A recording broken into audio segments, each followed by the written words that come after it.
guys could see, we're in my garden, and I've been building this garden now for 18 months. Many of you guys might have seen the video on the Epic Gardening channel. And so now that it's been 18 months, I wanted to kind of take you guys through and show you what has done well, what has done poorly, what I'd like to change, and just kind of give you an overview of the garden as it stands right now. So why don't you guys hit the like button and we could get this tour on the way. All right, so over here in the south garden, I actually put all my late season sort of fall winter tomatoes. So I have kind of a few different selections going on here, mostly trying to go with small tomatoes like cherries. Last year in the winter, I grew all my tomatoes in the other garden. And what I discovered was that anything more than like maybe that big of a tomato didn't really give me anything through the winter. So this year I'm sticking to cherries, got some sun golds, a lot of things like that I really like eating. And as we walk through over here, this is kind of where I have most of my peppers right now. So over here in the peppers, what we have is the majority of what I have going, and they're doing all right, but the summer's been pretty mild, so I haven't got as much as I'd like. I think next year what I'd like to do is kind of build a mini greenhouse. So maybe we'll take you guys along on that. But I have been getting some stuff. The main thing that I changed here from last year was this was originally my garlic bed and I had no irrigation. So I have irrigation now. That's made life a lot easier. It's all drip and it's been working really well. So I'm quite pleased with that. If we kind of step back here, you can see I have some romaine lettuce growing, and I've tried growing a bunch of different things in here before, and what I've discovered most recently is that this area doesn't get enough sun for most things. So now I'm growing things like lettuce that I could protect from the heat from the sun, and they look really good right now, so I'm actually pretty pleased with that. As we're walking, you can actually see this grape here, which I'm really happy about. So we put this grape in last year and it didn't really do much. It was kind of establishing, and now it's really starting to take off. So the idea is that this whole fence will be covered in grapes, and the sun actually rises on that side, so it's not going to really block most of the sun. So we're still going to get all that great grape production, and it's not really going to affect the rest of the garden. So that's kind of what's going on over here. What I have over here has been the pollinator patch. So this has kind of gone a little crazy, but I kind of like it. I don't actually know everything that's in here right now, but it's always full of life, it's full of flowers, and I'm going to try to dedicate this to always be like that. So that's something I'm going to keep. As we go over here, this is kind of where it gets a little jungly. You can see I've got a ridiculous assortment of carrots, kales, not very organized, I'll be honest. This bed needs some restructuring, but we have been getting a lot of carrots and a lot of production out of it, so I'm not too upset about it. One thing I'll mention is I used to grow red Russian kale here, and have this new kale here. It's called Delaware kale, and I'm actually not very pleased with it. And the reason why is that when it produces these new leaves, they're actually really quite nice, but even like as soon as they're 1 to 2 weeks old, or even just 1 week, they get really brittle and they basically become unusable. So I'm not gonna grow this one again. I'm gonna stick to red Russian. That's been a real pleaser around here. So working our way through here, this has kind of been a perennial zone is what I'm calling it. So I have a rhubarb down here at the base. As we wrap around, I actually have this dedicated to be a asparagus bed. So this is asparagus that I started from seed rather than crowns. I've heard mixed results about whether it's faster from crowns or from seed. I'm already getting quite a lot of growth, and I've actually had a lot of spear production, so I'm optimistic that next year I'll be able to harvest maybe like half a dozen spears. So I'll take what I could get. And these guys, I actually have 3 of these. This is a tree collard. It's kind of like a perennial style kale. So it makes these, some of the leaves could get quite substantial, but they're really pretty. It grows very upright and it shoots off a lot of branches. One of the cool things about this guy is that you could actually root it by just breaking a branch off and throwing it in some soil. And it'll root in like 1 to 2 weeks. So it's a nice thing that you can share with friends if you want. And it produces all throughout the year, no problems. So I'm really very happy with that guy. The rest over here, I have some currants that I have to admit didn't really do very well. I actually had a vole. I didn't think I could get a vole based on the way my property is set up, but that kind of destroyed this whole root system here. So can't really do anything about that, but I think I'm gonna pick it up and try again. So walking through this final part of the south garden, I have this eggplant bed, and these eggplants are now 2 years plus old. They got wrecked by flea beetles. So we could show you guys a little close up, but basically this is a redo. I'm gonna overwinter the two that lick the best, which are these guys over here, but I'm gonna scratch those and start over. Over here, I have the rest of the tomatoes. So you can see I have two different ways I'm trellising them. These guys are what's called like the Parisian method, which is where you get a string and you sort of wrap the tomato plant around it as it grows. So this has been pretty nice, but if you don't prune your tomatoes, which I haven't been pruning very well, it can get a little hairy. So that's one thing to consider, is that you really should be pruning them more often if you're gonna try this.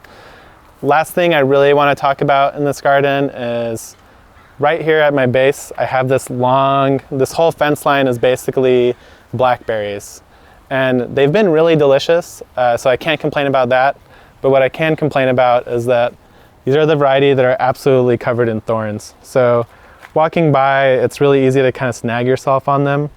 I have one plant in the perennial section of a thornless blackberry, and it actually produced some fruit in its first year, which I was very happy about, and it's really, really quite tasty. So I think the plan moving forward is get rid of these. I don't need extra thorns in the garden.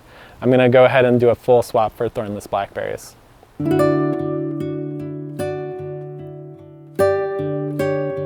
All right, so why don't we go check out the other main garden space.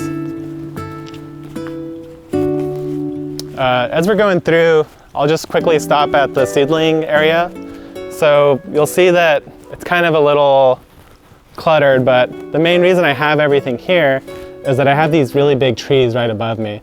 So the reason I'm kind of utilizing this space is that these are all the winter vegetables that don't really like the intense heat from the late fall that we have here.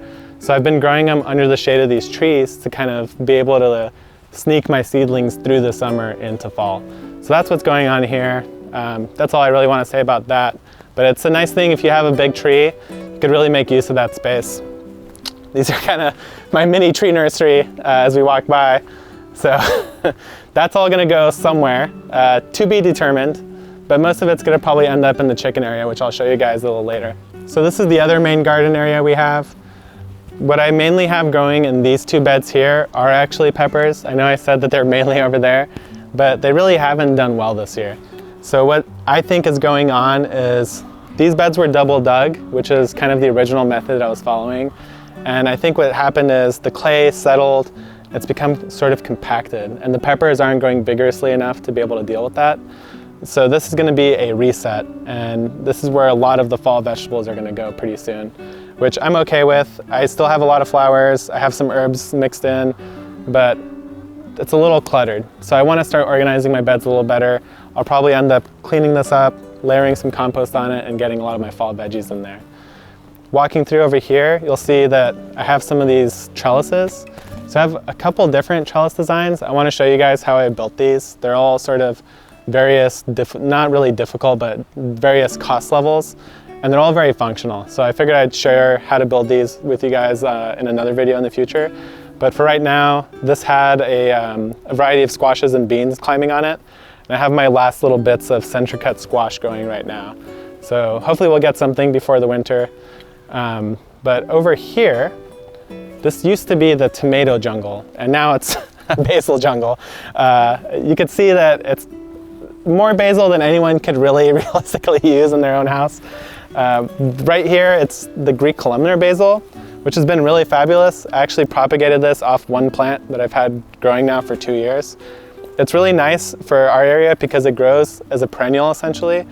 It'll grow continuously, nonstop through winter. You'll have basil all year. So that's a really nice thing about this particular style. The other thing I wanted to point out here is that eventually all this basil is of course going to come out as we get into winter, but I've seeded in some of these last bits of squash. I'm not sure if they're actually going to produce. So this is a kabocha, so it's a little late in the season for that, but I already had them growing, so I figured why not. They're not going to take up much space when I put the rest of the fall veggies in here. On this side, I have corn. Now you may be wondering, well, this corn is definitely a little overdone. And that's for a reason. This is actually a variety called Martian Jewel. And the nice thing about it is that you could eat it as a sweet corn, but it could also be used as a dry corn. So it's actually, honestly, pretty perfect right now. I've always wanted to try to make a corn flour. So what we're gonna do is basically turn this into a corn flour and maybe make some tortillas with it. Very excited about this. I'm also gonna use this as Halloween decorations, so that should be fun.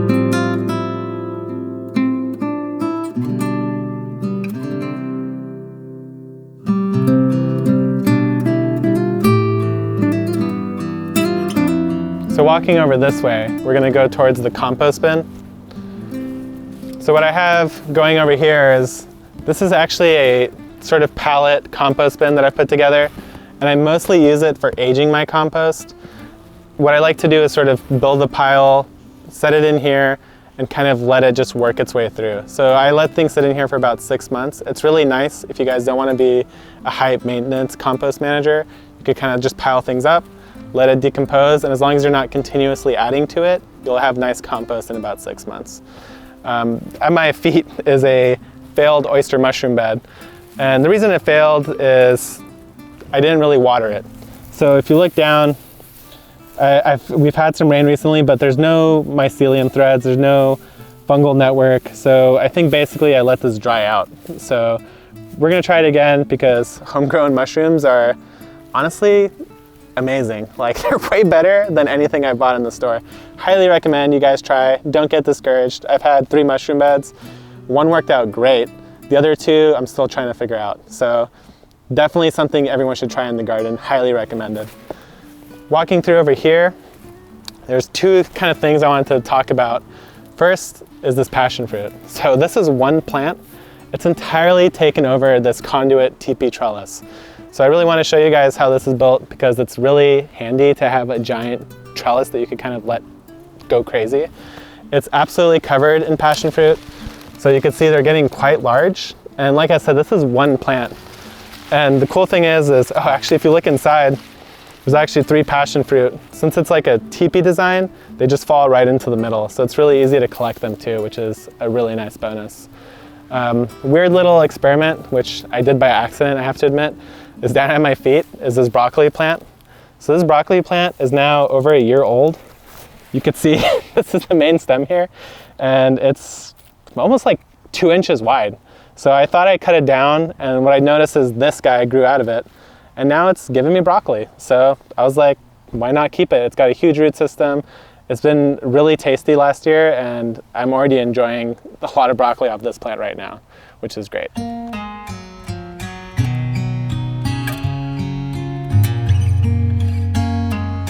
So I know you guys are looking at that chicken coop in the back, and I promise we'll get to it. But first, let's finish up this last little bit of the garden. Right off the bat, we have a little fig. I have it growing in a pot, mostly because I didn't know where I wanted to put it. So that's kind of the reasoning. It's looking quite healthy. I'm pretty excited about it. It's a panache fig, so those are really tasty. I'm looking forward to getting some harvest off that next year. Coming around this passion fruit monster, you'll actually see that there are some flowers kind of scattered around it. One thing I wanted to talk about is these straw flowers. So originally when we started growing them, I didn't really think anything like them very much, but they're absolutely covered in pollinators, specifically butterflies, and they're really pretty. They're one of these flowers where you could cut it, let them dry, and they'll retain their color, which is quite amazing. Coming back through this area, this is basically this whole section here from where that zucchini plant is all the way back towards that hose link is a giant no-dig bed. So the way I built this was, you can see in sort of the background, it's pretty much barren dirt, and this whole area was essentially a patch of weeds. So rather than try to disturb it too much, what I decided to do was do an entirely no-dig bed. I layered a bunch of cardboard down, got a bunch of municipal compost that I got for free from the Miramar landfill, and sort of started growing squash in it. It's worked out pretty well. A couple things that I think a lot of people have noticed when working with compost is that it could dry out very easily. So if you're not keeping it hydrated, you're gonna run into issues like not getting enough zucchini. And what I'm doing now is, you'll see here, so right here, there's the straw. What I had originally was this municipal compost, and it's really black, dark stuff. And what I've done is sort of covered in straw as mulch. And that's really aged and started breaking down, which is great. And instead of disturbing that further, what I've done is just added more compost right on top. And so the cool thing about this is that if I dig down, you'll see that there's really not much straw left, and it looked just like the bed over there. It's still quite dark, it's been very hydrated, but basically what's happening is I bury the straw, I'm burying a carbon source, and the worms are gonna come up, dig, look for this carbon, break it down, and leave their castings everywhere. So they're gonna sort of aerate the soil, give us some nutrition back, and help make this bed more permeable to water. So that's been going really well. I'm actually pretty happy because I already have zucchini produced, and they're only about a month old. So I'm very happy about that. I have a couple dying things on their way out. It's part of the fall garden. We all know that. And sort of the last thing I wanted to talk about is these two container gardens, I guess I should say. What I have here is my green stock. I've actually really been enjoying using this for beans. Originally, we really wanted to grow some herbs in this, but it's just, to me, it screamed like something that's great for beans, because you could put 2 bush beans in each cell, and this whole thing will just be covered in beans all year round, which is fantastic. This is a variety called the Tepary bean, which is drought resistant, and that's been really nice because sometimes I forget to water this. So I'm hoping that works out well. Lastly, over here, I have this little raised bed. And what's going on in here is actually sweet potatoes. So these are the purple Molokai sweet potato. I could probably actually dig in here and we'll see some. Oh yeah, they're sizing up quite nicely. So I think we'll have sweet potatoes for Thanksgiving.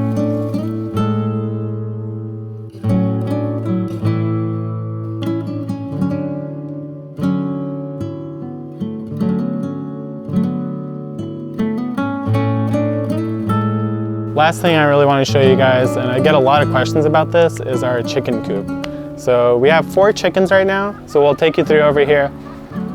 Actually might be able to find an egg now, so that's, I don't know. I've had some pretty mixed luck here. Normally, whenever I check, there's a chicken in there or somebody else already collected the eggs. So maybe we'll have an actual egg for you guys here today. So let's take a peek. Oh, wow. So there's actually 2 eggs.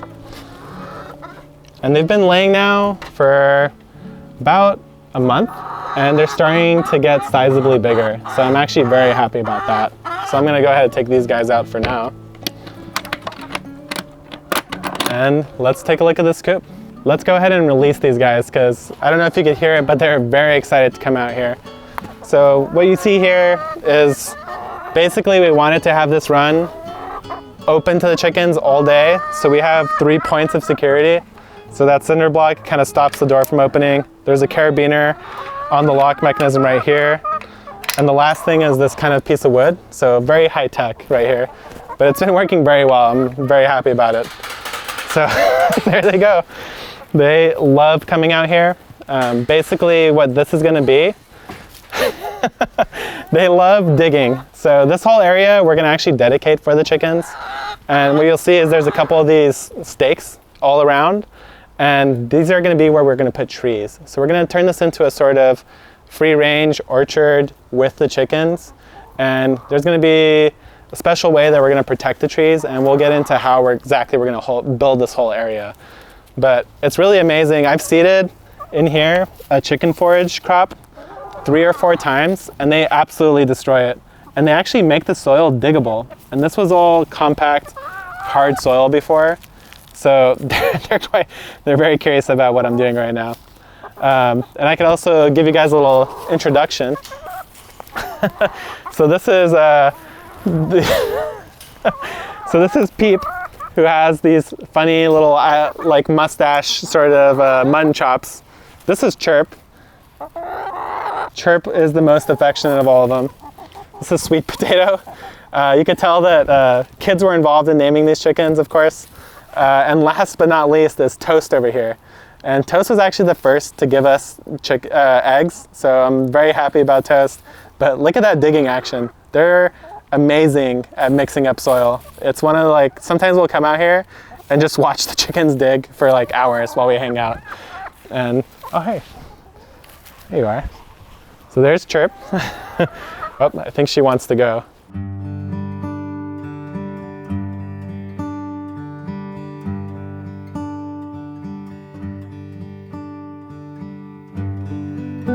as we're watching these chickens do their magical work here of mixing up the soil, just wanted to mention that there's a lot of really cool things on the way. I really wanted to get into the details of how I did all these different things that I showed you guys today. So how did I build a chicken coop? How am I going to build this orchard? How do I use my produce and show you guys some simple recipes so you guys could have more freedom in the kitchen, more use of your garden, and really just enjoy it. So with that, I hope you guys like the video, subscribe if you aren't already, and Garden Hermits out.